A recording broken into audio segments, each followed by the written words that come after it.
제가 경험을 했으니까 그 일들이 일어날 거를 다 알고 있거든요. 여러분들이 이렇게 시작하면 창업하시면 어떤 일이 일어날 거고 어떤 과정들을 밟게 되고 어떻게 하면 안정기에 들어가고 어떤 분은 그걸 하지 않아서 늦게 될 거고 어떤 분은 이런 게 힘들어서 팔게 될 수도 있고 뭐 여러 가지 하는데 사계절은 돌아보고 운영을 해보고 결정하시라 얘기를 해요.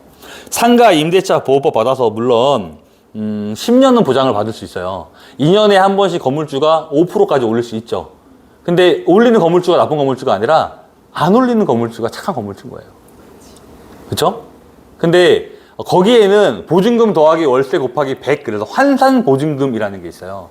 서울에 9억이 넘어가면 환산보증금에 대한 적용을 사례를 비추었을 때 월세에 대한 5% 상한가를 보장을 받지 못해요. 그러면 5%가 아니라 갑자기 뭐 임대료 100 올려주세요 하면 100을 올려줘야 돼요. 근데 거기서 100은 너무 과한 거 아니냐. 주변이 그렇지 않은데, 올려줘. 나 이거 뭐, 환산에 대한 부분 계산하니까 내가 뭐 올려 상관없더라. 라고 얘기하면 또 그런 시비가 붙게 돼요. 그래서 사업자를 분리시키는 경우가 있고, 관리비로 빼가지고 그 부분을 환산 넘어가지 않게 하는 경우도 있어요. 지금은 안 들어가는데, 2년 뒤에 올렸을 때는 환산이 딱 걸리는 경우도 있어요. 근데 건물주도 오래 하는 사람을 원하지, 막 그걸로 더 받고 그러진 않을 거예요. 환산보증금에 대한 부분 적용된다고 해서, 상가 임대차 보호법 10년을 못 받는 건 아니에요. 임대료 대한 부분 그렇고 임차인이 바뀌면 우린 계약을 했어요. 만약에 어렵게 계약을 했어요. 끝났어요? 이제 첫 발 뗐어요.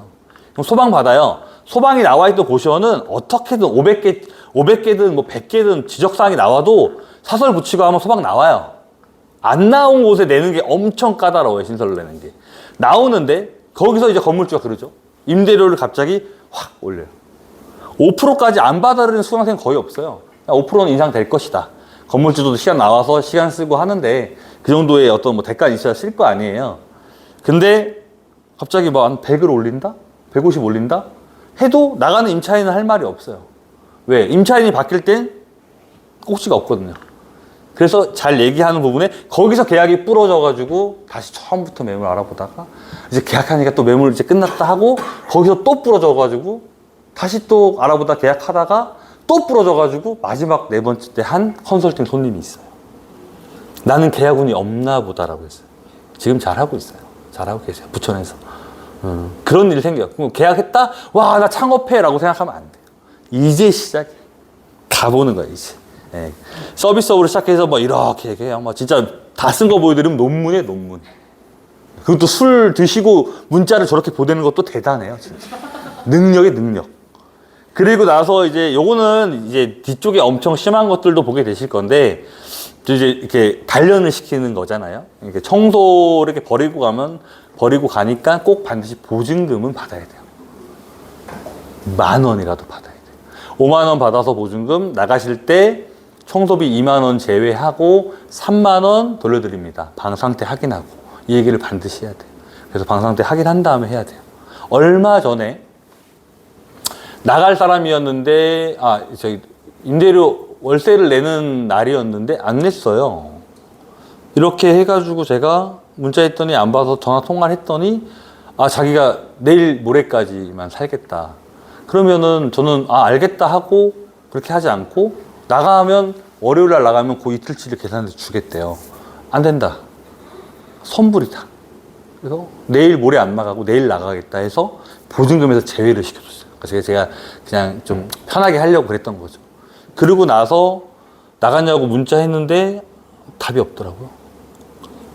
저녁에 끝나고 나서 아침에 느낌이 이상해서 입실자분한테 그 방 좀 열어봐라 했더니 이제 없더라고요. 씻는데요? 보라고 했어요. 수도를 틀어놓고 나갔어요. 운영에 드릴 말씀은 무궁무진해요. 1주차가 아니라 2주차까지 넓혀 충분히 더 드릴 말씀 많아요. 그래서 사람을 믿지 않고 그 금액적인 부분들을 정리하고 여러 가지 많아요. 말도 그렇죠. 뭐 5만 원에서 그러면 청소비 2만 원 빼고 3만 원 돌려주시면은 청소는 제가 안 하고 가도 되나요? 라고 물어봐요. 아니요. 원래 들어왔을 때 깨끗하게 되어 있었잖아요. 그 초벌 청소를 청소 이모님이 하는 겁니다. 라고. 내 매뉴얼화, 내 방향화가 다 되어 있어요. 네, 맞아요. 그럼 청소 안 하셔도 돼요. 제가 몸빵 해야 돼요. 그냥 가서. 쓰레기 이만큼 버리고 가겠죠. 컵라면부터 해가지고 막. 그렇게 되는 거예요. 그래서 그 말 한마디 운영 방향이 내가 운영할 때 최대한 스트레스를 줄여서 운영을 해 나가는 걸 해야 돼요.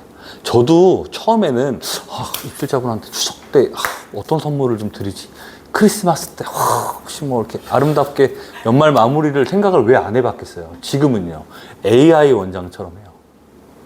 제 고시원에 안 되는 거 딱 2개 있어요. 미납, 실내흡연. 실내흡연 민원 들어오면 저 문 다 따요. 마스터를 입력할 때 제가 저만 아는 번호가 있기 때문에 미친놈처럼 따요. 다 18개 열어놓으라 그래요. 왜? 보통 원장님들은 흡연 문자 들어오면 뭐라 그래요? 흡연 민원이 들어왔습니다. 방에서 담배 피면 즉각 퇴실 조치하겠습니다. 담배 태우지 마십시오. 라고 아주 선비처럼 문자를 보내요. 그럼 그분들은 문자를 보나요? 공지사항 안 봐요. 붙여놔요? 안 봐요. 어디 고시원 가면 막 공지사항 붙어있죠? 다 그런 일이 있었기 때문에 붙여놓은 거예요. 없는데 뭐하러 붙입니까? 그래서 액션을 보여주고 그렇게 찾는 거예요. 네. 적어도 어떻게 문 열었지? 문 연다는 걸 보여줘야 돼요. 왜? 흡연은 밖에서 피시면 되잖아요. 화재와 연관되기 때문에 그러는 거예요. 그리고 미납은 왜 그런가요?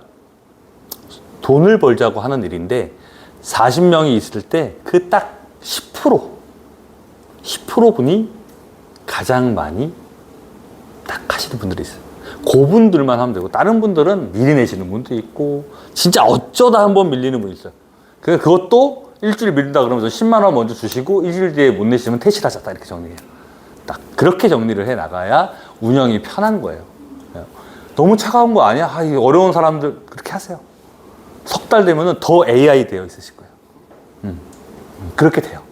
그런 부분들로 다 진행을 하니까 보시고 청소하고, 그 다음에 이 시설에 대한 부분이 있죠.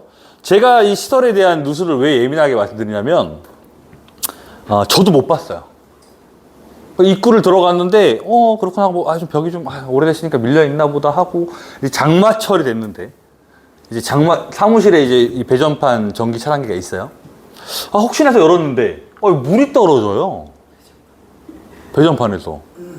그래가지고 알고 보니까 옛날 호수 선 들어오는 호수에 물이 들어온 건데 이제 호수가 이렇게 꽉 조여지지 않고 이렇게 슥 조여진 거예요. 물방울이 타고 들어와서 저선인 것 같아서 업자분 불러가지고 사다리 올라가서 이렇게 물 타고 들어가면 여기를 째서 물이 쭉 떨어지더라고요. 그러니까 물이 들어올 수 없게 막아놓은 게 하나 있고, 여름에 에어컨을 틀었는데 천장에서 여기서 물이 떨어지는 거예요. 열었더니 락앤락이 받쳐져 있어요.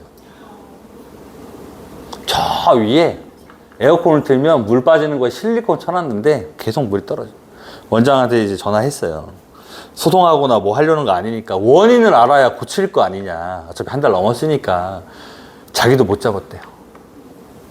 그래서 거기에 이제 유도방수를 치는 거예요. 유도방수를 해서 이렇게 호수 빼가지고 벽에 뚫어서 호수를 빼서 물이 이렇게 빠져나가서 점검구 하나 만들어서 보고 처리할 수 있게끔, 그게 가장 간단하고 그게 원천을 찾을 수 없어요. 빨리 처리하는 것 중에 하나고.